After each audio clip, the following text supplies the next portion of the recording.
UP की राजनीति में एक बार फिर से एक बड़ा सवाल खड़ा हुआ है। क्या अब भारतीय जनता पार्टी यूपी में सिर्फ और सिर्फ योगी आदित्यनाथ के चेहरे पर चुनाव लड़ेगी?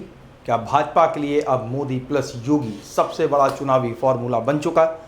और सबसे बड़ा सवाल, क्या विपक्ष को अब ये डर सताने लगा है कि अगर यूपी में योगी फैक्टर ऐसे ही चलता रहा तो 27 में भाजपा को रोकना मुश्किल हो जाएगा। 17 याद कीजिए, जब यूपी में भाजपा की भारी जीत हुई थी और मुख्यमंत्री के नाम पर चर्चा शुरू हुई, तब किसी ने सोचा भी नहीं था कि गोरखपुर के एक भगवाधारी संत को यूपी की कमान मिलेगी। टीवी डिबेट में क्या कहा जाता था? योगी प्रशासन नहीं चला पाएंगे, कट्टर हिंदुत्व वाली छवि यूपी को नुकसान पहुंचाएगी। ये पैराशूट से उतारे गए नेता हैं, दिल्ली ने भेजा है। लेकिन समय बीतता गया और वही योगी आदित्यनाथ धीरे धीरे यूपी की राजनीति का सबसे बड़ा चेहरा बनते चले गए। आज हालात ये हैं कि भाजपा के कई नेता खुले मन से कहते हैं कि अगर यूपी जीतना है तो योगी मॉडल पर चुनाव लड़ो। राजनीति में सिर्फ भाषण नहीं चलता, जनता काम देखती है। और यही वजह है कि योगी आदित्यनाथ ने अपनी अलग पहचान बनाई। पहले बात करते हैं कानून व्यवस्था की। 2017 से पहले यूपी की पहचान क्या थी? दंगे, माफिया, गुंडाराज, थाने में सिफारिश, व्यापारियों में डर। लेकिन योगी सरकार ने आते ही सबसे पहले कानून व्यवस्था पर फोकस किया। माफिया मिट्टी में मिल जाएंगे, ये सिर्फ बयान नहीं था बल्कि एक राजनीतिक संदेश।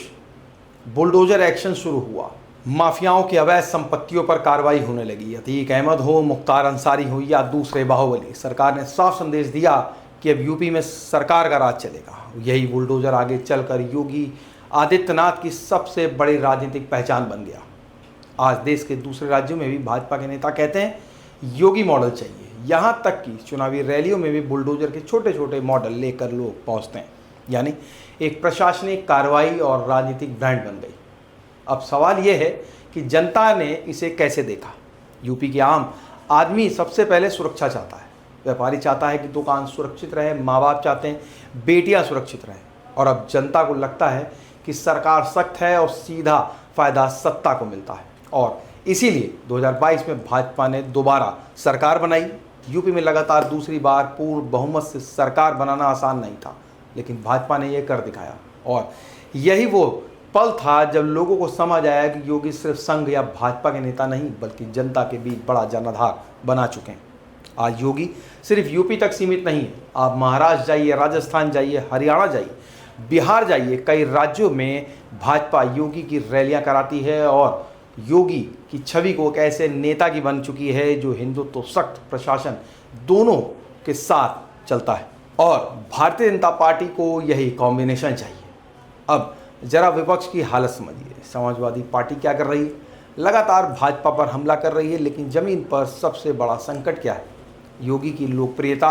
अखिलेश यादव जानते हैं कि 27 का चुनाव सिर्फ जातीय समीकरण पर हुआ तो मुकाबला कठिन होगा, क्योंकि भाजपा सिर्फ जात की राजनीति नहीं करती, वो राष्ट्रवाद, हिंदुत्व, गरीब कल्याण, कानून व्यवस्था को मिलाकर नया नैरेटिव बना चुकी है। यही कारण है कि विपक्ष अब एकजुटता की कोशिश कर रहा है। और सवाल उठता है, क्या योगी भविष्य में राष्ट्रीय राजनीति में बड़े रोल में आ सकते हैं? इस पर खुलकर कुछ कहना अभी जल्दबाजी होगी, लेकिन इतना जरूर है कि भाजपा के भीतर योगी का कद लगातार बढ़ा है।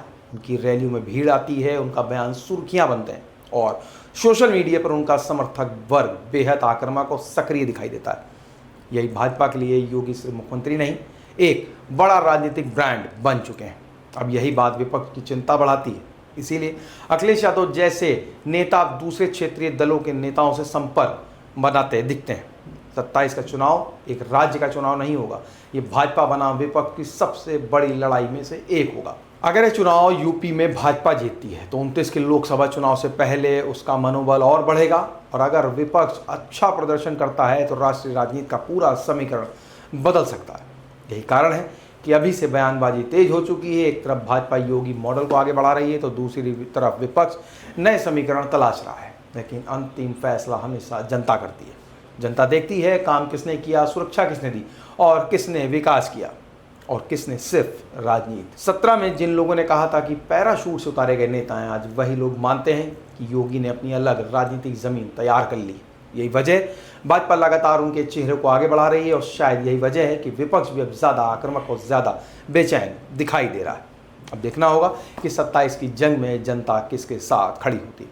क्या भाजपा फिर योगी के नाम पर इतिहास रचेगी या विपक्ष कोई बड़ा उलटफेर कर पाएगा? आपको क्या लगता है, क्या यूपी में भाजपा की सबसे बड़ी ताकत योगी आदित्यनाथ बन चुके हैं?